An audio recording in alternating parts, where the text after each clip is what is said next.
Invocation, the pledge. We do have a quorum of 3. Minutes are there for your approval. Approval of the, make a motion to approve the minutes. Second. Sorry. All right, motion carries. Is the agenda ready to move forward, sir? I believe it's ready for your approval, Mr. Chairman. Okay, thank you, sir. First item of new business, Slaughter, we have, you're up. Yes, sir. Mr. President's going to present this to you. This is a rebid for our market across from the PAC. I rejected bids once before. We thought we could try to get a better price, and Mr. Prather wasn't able to get us one, but he did get us a price. But unfortunately, didn't get lower. And I'll talk about the money. Let him present. Good morning. How y'all doing? Good morning. As Mr. Slaughter Depends mentioned, on what this, you have to say is how I'm gonna be doing. so we bid this last September, and we really have not changed the scope. We decided to go ahead and bid it again this year to see what we could get. We had a large turnout, 7 bidders.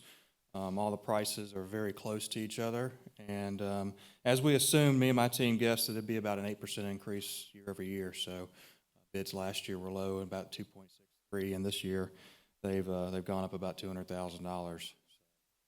Again, this is the open-aired farmers market adjacent to the PAC in the green space. So we're hoping that we can get something started on that site and fulfill the outbid of the plaza. So staff recommends awarding this to Duckworth Development, who was our lowest qualified bidder, in the amount of $2,867,202. Funded by GeoBond. This will take up the rest of our GeoBond funds and TAVT.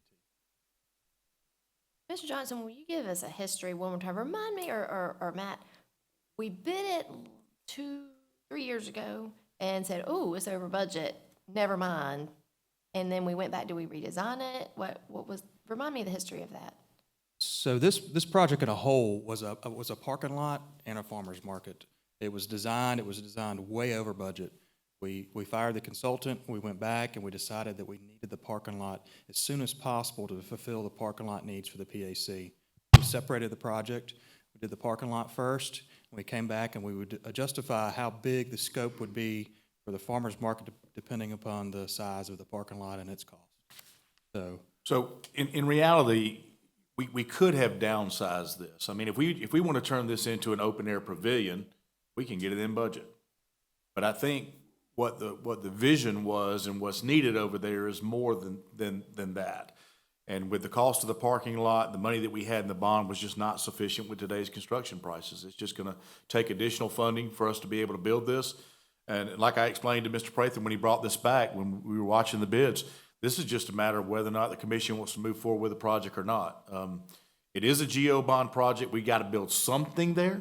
So if this board, if this committee or the full board tells us that you don't want to move forward with the full vision, then we're going to have to redesign it. It's going to be something very small, but there has to be something there because it was a voter funded project. We do have the funding available in TAVT. We've identified the funding for this. That's the reason we separate our TAVT funding the way we do. It allows us to do these cost overruns on these projects. Remember, the TAVT was actually a result of sales tax money that could be reallocated into general fund or saved for special projects. And we decided to save it for special projects to be able to cover things like this. So the funding is available if you want to build it to the scale that we have.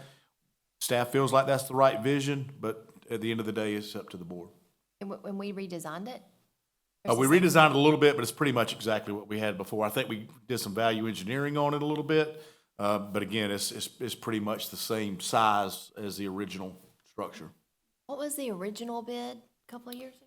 Last September was 2.63, We rejected 2.63. 8% increase.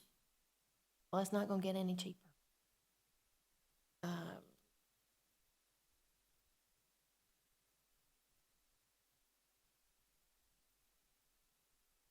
So we've done exploratory geotech borings. We know there's rock, there's visible rock, and we've allotted ourselves a hefty allowance in this project. So most likely we'll build this project under budget from what you're seeing today. This project at the end will generate revenue for community services. I almost called you CLS, John. Where'd you go? So it will be a rental venue as well. When you say under budget, I mean, this was a hard bid. How can it be less? The allowances reduce the contract amount. What do they have allowances for?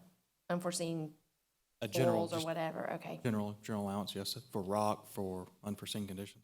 So we'd bring you a deduct change order at the end. Move to consent. Second. Okay, good. Very Thank good. y'all. Motion carries. Next item, be development services.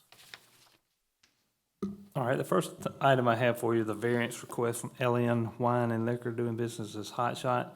You all remember, I had brought this to you back some time ago.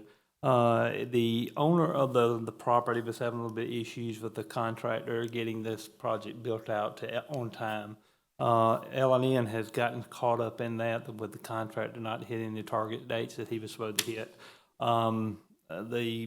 The owner of the property actually had put the thing on hold, tried to get other contractors in there to finish out the project. Was no success, went back to the original contractor, and unfortunately, he is still not able to bring this thing to fruition here. So a couple of weeks ago, I met with the owner again. She has gone to another contractor to complete that. We did have meeting with the new contractor on site, going over all the scope of what needs to be completed to get this thing to the end, so L&N can start their upfit of the property. So with all that being said, the L&N is requesting additional extension of time of 180 days. We truly feel like this time that they will get this project complete so L&N can start their upfit at the beginning of the year. So they should be in there up and operating within this 180-day period of time. So staff recommends approval of the extension. Do you feel like they can get it done in 180 days? Because this is multiple extensions we're talking about here. That's right. The upfit is a short-term thing, as you know, from the shell operation, and just more or less cabinetry type work, shelving and that kind of stuff in order to get the upfit done. And we feel like that could be done within that 180-day period. All right, Move to consent. second. Motion carries. Thank you. All right, the next item I have is alcohol beverage license for Hayden Outdoors LLC. Owner has provided all the required information. They were trying to obtain a beverage license to sell beer for off-premise consumption at 3139 Washington Road, Suite 112. And they have provided all the proper information. The site has been posted, and there's no known opposition, so staff does recommend approval at the effective January 1, 2023. He's gonna build a store? Or just- Yes. They're needing that license before they're gonna go to start their construction of that property. They want to Likely ensure, we'll see this again. possibly, I wouldn't truly think so, but based on the size of building that they're trying to build out there. Because where I'm picturing, they've already pretty much got it. Oh, they start, I'm just Oh, looking at, yeah. I'm looking at grass on the trees, so. If you're Just looking at beer. GIS, That's just it. beer, that's correct. Move to consent. Second. Motion carries. Thank you. Next item, I think, is you, Mr. Sterling. Yes, before you this morning, we have an ancillary dwelling. As you know, the Board of Commissioners have to approve any request for an ancillary dwelling larger than 1,800 square feet. And what we have here this morning is at 4035 Water Oak Lane. There's a request for an ancillary dwelling of approximately 2,845 square feet. This property is just over an acre in size, and the primary dwelling is approximately 4,200 square feet. Within that ancillary dwelling that they're requesting approval for at 2845, only 1,056 of that square feet is living space, and it is anticipated that that is for their aging parents to be closer to them, basically on site, but still have their own place. It is on the second floor of this ancillary structure. The first floor would be approximately 1,780 square feet of garage and storage space. Reviewed it, and we believe there is a path forward, and so staff does recommend approval, and we can certainly try to answer any questions you might have. Questions? Not move to consent. Second. Motion carries. Thank you, sir. Any legal matters, sir? Let's move on to the reports, please. All right, first one for your information and no action required is the November Planning Department Workload Monthly Measurement Monthly Report. Answer any questions if I can get it out. Questions? Okay, thank you, sir. Next one. The plan review is October's plan review monthly report, and submitted as information only. Questions? No, sir.